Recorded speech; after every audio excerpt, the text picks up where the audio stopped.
na sinugod ng NBI itong tanggapan ni Inday Sara.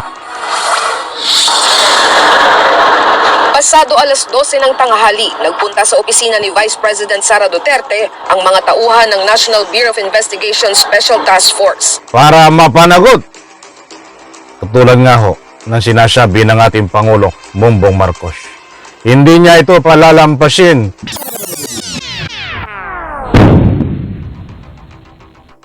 Alright, welcome back to my YouTube channel. I'm Andy's Vlog. Ito, matindi ho ito. Latest update tungkol dito kay VP Sara Duterte.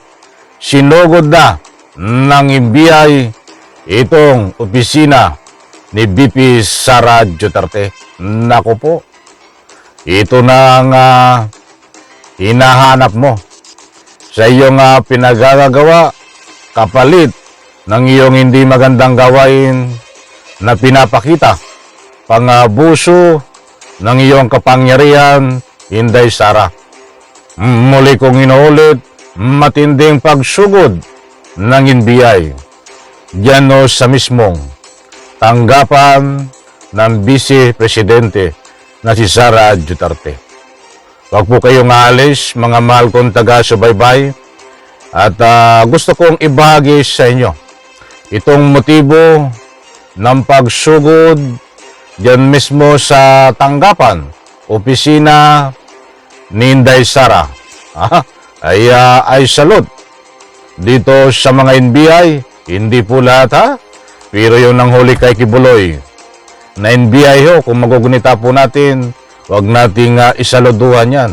Hindi maganda ang pinakita. Ba't ito ho? Itong mga NBI na sumugod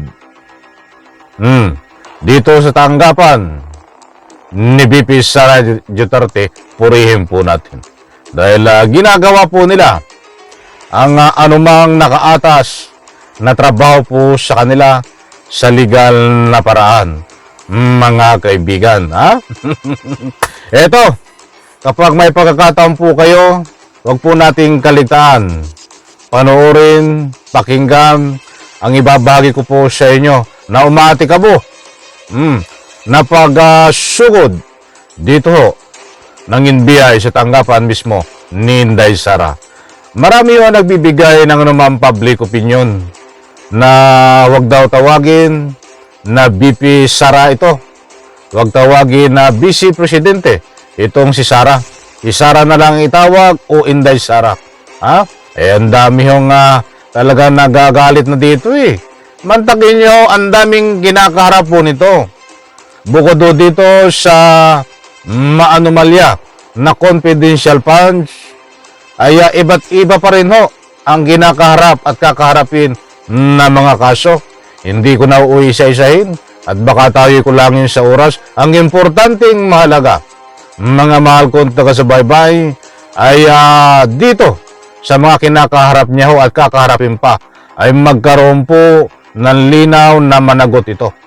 Batang bigyan po natin ng highlight dito, itong matatapang na NBI na sumugod sa tanggapan ni Inday Sara. Muli po, maraming salamat. Shout out po sa lahat. Samahan niyo po akong pakinggan ito, unawain, panoorin. Maraming salamat po. Eto. Inihain na ang sabina para kay Vice President Sara Duterte dahil sa pagbabanta niya sa buhay ni Pangulong Bongbong Marcos. Pinaharap si VP Sara sa NBI sa Biyernes para ipaliwanag ang kontrobersyal niyang pahayag. Paglilinaw naman ng bise, may kondisyon ang kanyang pahayag. Kailangan niya munang mamatay. Nasa frontline ng balitang yan si Elaine Fulgencio. Naba, ay manalalaman pa itong mga kondisyon. Ganyan no katindi ang kanilang paikuti ng taong bayan, paikuti ng Republika ng Pilipinas. Pagkatapos nilang magpahayag ng anumang banta at tangka na pagpaslang sa ating kagalang-galang na Pangulo ng Republika ng Pilipinas, ay gumagawa naman sila ng ibang taktika, strategy upang alisin ang isyo. Hindi makakalusot yan, Inday Sara, at wala ka ng lusot sa NBI. Ito po, ang bigyan po natin ng kaunting komentaryo ang susunod pa na mga aksyon ng NBI. Nako,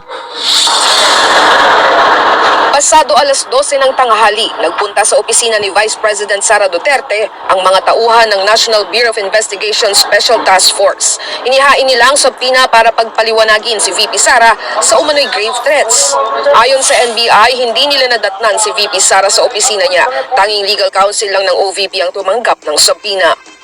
Maliwanag po mga kaibigan na sinugod ng NBI itong tanggapan ni Inday Sara.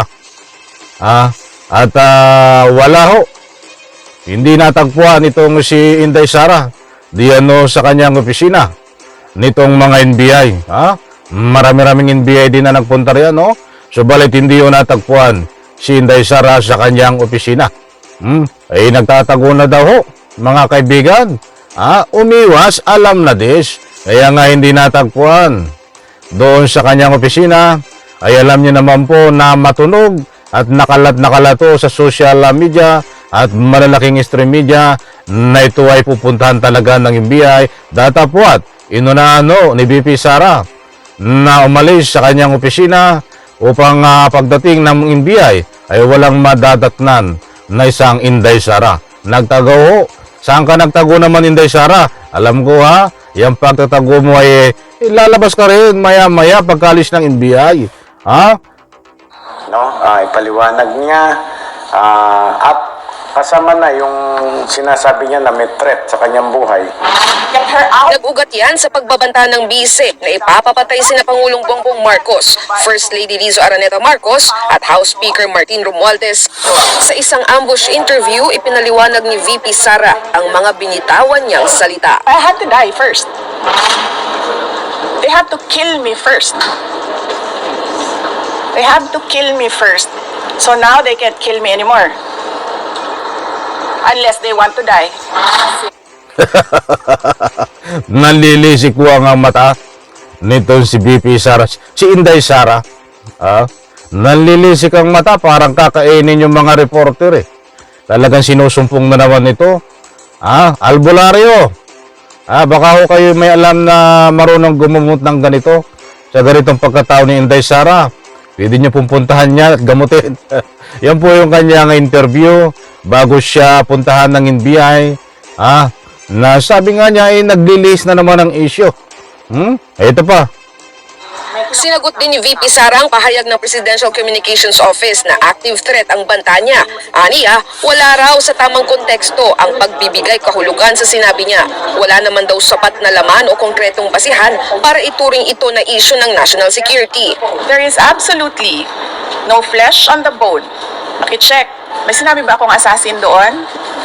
Wala. So nilalagay nila doon sa narrative nila, assassin. And Anak ng katakot-takot.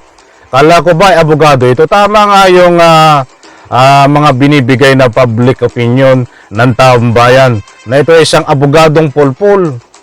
Attorney no case. Itong si VP Sara Duterte. Sapagkat dito na lang wala daw sa sinabi na assassination. Kaya't walang katunayan ng kanyang tangka na pagpaslang. Ang dami nga nandyan sa bilibid.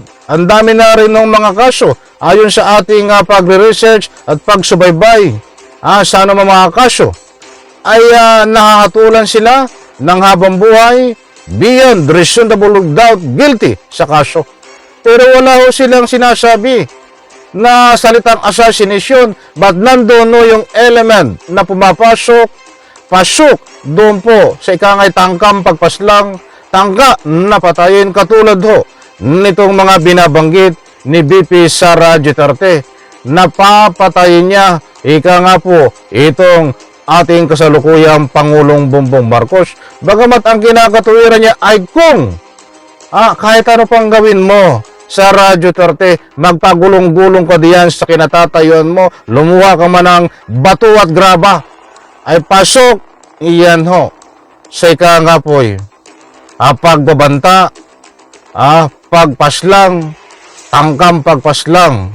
That's why sinugod ka ng NBI diyan sa iyong opisina.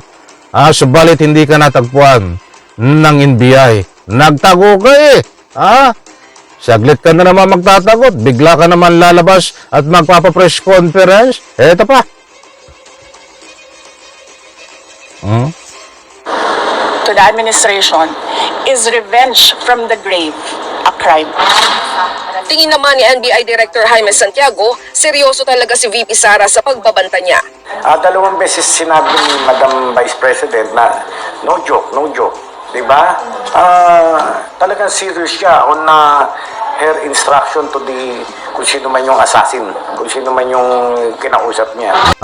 As kaya sumugod sa tanggapan ho ni Inday Sara ay para hayinan ng subpina at nandun na po yung subpina. Mga kaibigan, at sabi nga, according sa balita na ito, ay binigyan ng taning hanggang Biyernes. Ito nga si Inday Sara para magpakita na ho. At nang sa ganun masagot ang anumang katanungan. Mga kaibigan, abangan po natin ang iba pang latest update dito. Sapagkat ito po ay unang hakbang pa lang tungo dito kay VP Sara Duterte para mapanagot katulad nga ho ng sinasabi ng ating Pangulong Bongbong Marcos. Hindi niya ito palalampasin at yan ho ay pinaghahawakan ng taong bayan na ako din ho ay naniniwala na hindi ito palalampasin, ibig sabihin in one word, ikulong si VP Sara Duterte upang managot sa anumang kasalanan niya ho. Ayon sa kanyang galawan. Muli kong inuulit, huwag tayong mainip.